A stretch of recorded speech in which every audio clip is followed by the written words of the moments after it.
Hello, a very warm welcome if you're new here. I'm new here too. Hope you like sugar sweetness, because that's what we'll have today. This is the brief for our projects for this video. I'm starting out with a concept and a distant vision. The rest, frankly, is a surprise, which is how we like it, right? I'm trying to capture the feel of an antique doll with a bit of a conceptual twist.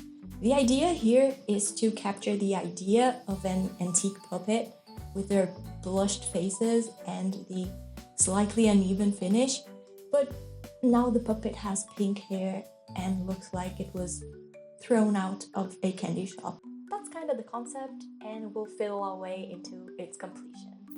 I started out with the skirt, then jumped to the pattern for the bodice. I had this scrap of paper in a triangular shape, and as I started to work, I realized the downward points of the triangle was looking pretty nice, fitting the concept, so I kept it. I then cut the pattern pieces in off-white velvets. The velvet had that kind of starchy, dusty feel that I connect to marshmallows, so it was a natural choice. Pasted the pieces together, tested them, then hand sewed everything in place.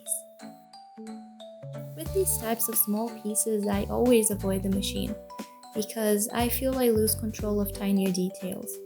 But hand sewing is pretty fun, when I'm not stabbing myself in the fingers with the needles.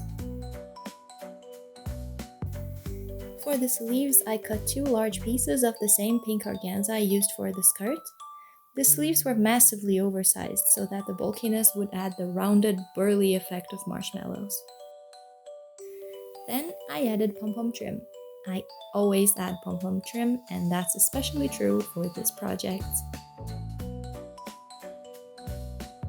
After that, I sewed snaps onto the skirt, so I could gauge the fit of everything a little better. Sewed one of the snaps wrong side out, cursed myself a little, did it again off camera. And here's the skirt in all its sugary glory. I was a bit doubtful of it at first, not gonna lie, but I pulled through. And then came the time to decorate the bodice. Decoration time is best time. Tested out a bunch of trim and various placements. The idea was to give it texture, to add a bit of interest and antique flair. Sew them all down, then added a little ruff to the neck to finish the neckline and add yet more interest.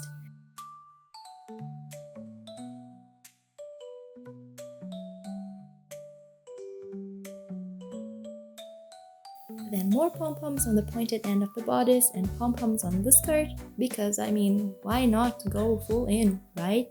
It's not like this isn't the fluffiest outfit I've ever made. Stocking time! I think the striped stockings add a bit of quirk to finish off the outfit. And then it's basically done. Time for the face. For this, I will be hiding my shameful palette off camera to avoid my own judgment while I edit. Thank you very much. I just used acrylics and gave the face a couple layers of paint after I foolishly jumped to the hair, completely forgetting that I would have to varnish the paint before that. Realized my mistake, stopped fiddling with the hair, then worked on giving her the bubblegummiest eyebrows known to man.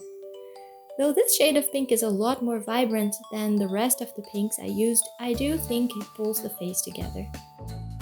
Added some eyeliner to give her a bit more life, then used pastels for my favorite parts, which is the blush.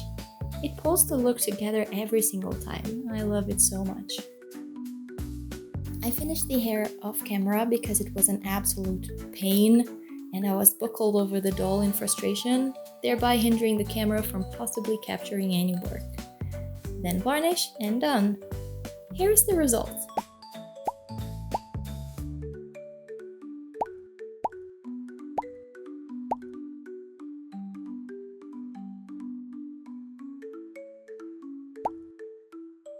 And that's it. I'm still prototyping in order to get the ideas a little bit more cohesive, but I think the doll turned out a lot better than I expected. So, I have something a little bit different for next time. So, thank you for your time, and toodles!